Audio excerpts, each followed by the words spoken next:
Hi friends, இன்றைக்கி காயத்ரி தருண் கிச்சன்ஸில் நம்ம என்ன பார்க்க போகிறோன்னா, ஒரு கடாயில் எண்ணெய் ஊற்றி கடுகு பொரிஞ்சிருச்சு. இப்போது கடுகு பொரிஞ்சோன்னா பூண்டு போட்டுக்கிறேன்.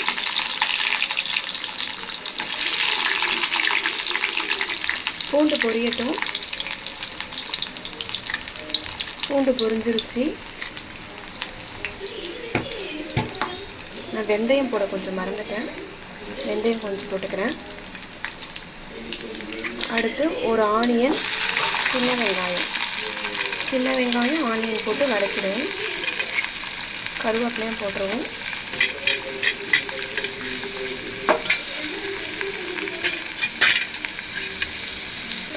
போட்டு நல்லா ஃப்ரை பண்ணிடுவோம்.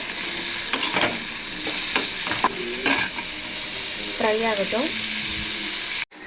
இப்போ பார்த்தீங்கன்னா ஆனியன் நல்லா ஃப்ரை ஆகிடுச்சு. இப்போ நம்ம ஒரு டொமேட்டோ சேர்த்துப்போம். கட் பண்ணி வச்ச டொமேட்டோ அதையும் சேர்த்து நல்லா ஃப்ரை பண்ணிடுவோம். அடுத்து பார்த்திங்கன்னா நான் ஒரு 2 கத்திரிக்காய் உருளைக்கிழங்கு எடுத்து வச்சுருக்கேன் கட் பண்ணி. இதோடு நீங்கள் என்ன காய் வேணுமோ ஆட் பண்ணிக்கலாம். முருங்கைக்காய் ஆட் பண்ணிக்கலாம். மொச்சை பயிரும் நீங்கள் வேக வச்சு ஆட் பண்ணிக்கலாம். நான் இப்போதைக்கு 2 கத்திரிக்காய் ஒரு உருளைக்கிழங்கு இருந்தது, இதை மட்டும் நான் ஆட் பண்ணிக்கிறேன். ஃப்ரை ஆகட்டும் நல்லா.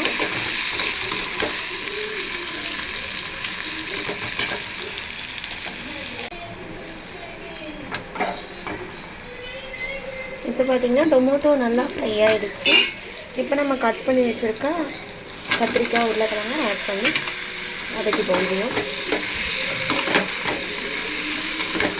நல்லா வதங்கட்டும். இப்போ கத்திரிக்காய் உருளைக்கிழங்கு இது ரெண்டும் நல்லா வதங்கிடுச்சு. இப்போ நான் ஒரு எலுமிச்சப்பழ சைஸ் அளவு புளி கரைச்சி வச்சுருக்கேன். பாருங்கள், இந்த புளி கரைசலை இதோட ஆட் பண்ணிப்போம்.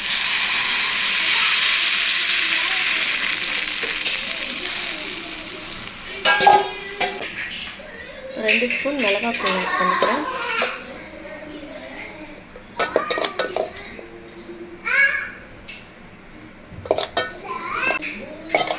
மிளகாத்தூள் ஆட் பண்ணியாச்சு.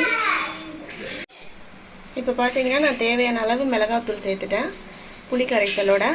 இப்போ உப்பு சேர்த்துப்போம் தேவையான அளவு. சால்ட்டு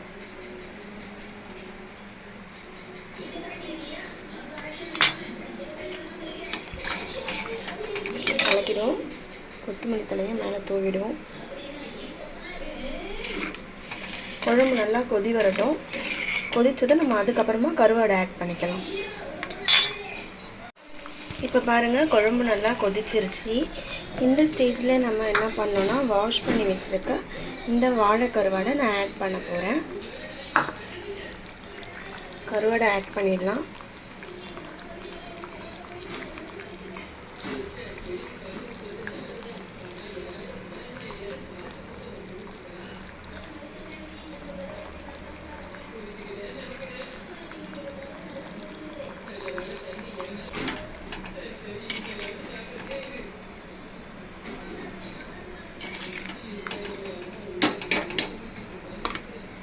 ரொம்ப நம்ம கொதிக்க விடக்கூடாது. கருவாடு பார்த்திங்கன்னா உடஞ்சிரும். அதனால் நம்ம மீனுக்கு எப்படி போட்டு இறக்குறோமோ அதே மாதிரி கருவாடும் போட்ட உடனே இறக்கிடணும்.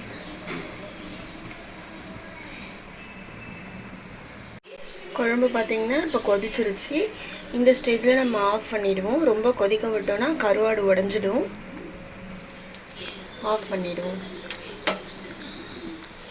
சுவையான கருவாட்டு குழம்பு தயாராகிடுச்சு. நீங்களும் இந்த மாதிரி ட்ரை பண்ணுங்கள் வியூவர்ஸ். லைக் பண்ணுங்கள், சப்ஸ்கிரைப் பண்ணுங்கள். தேங்க்யூ.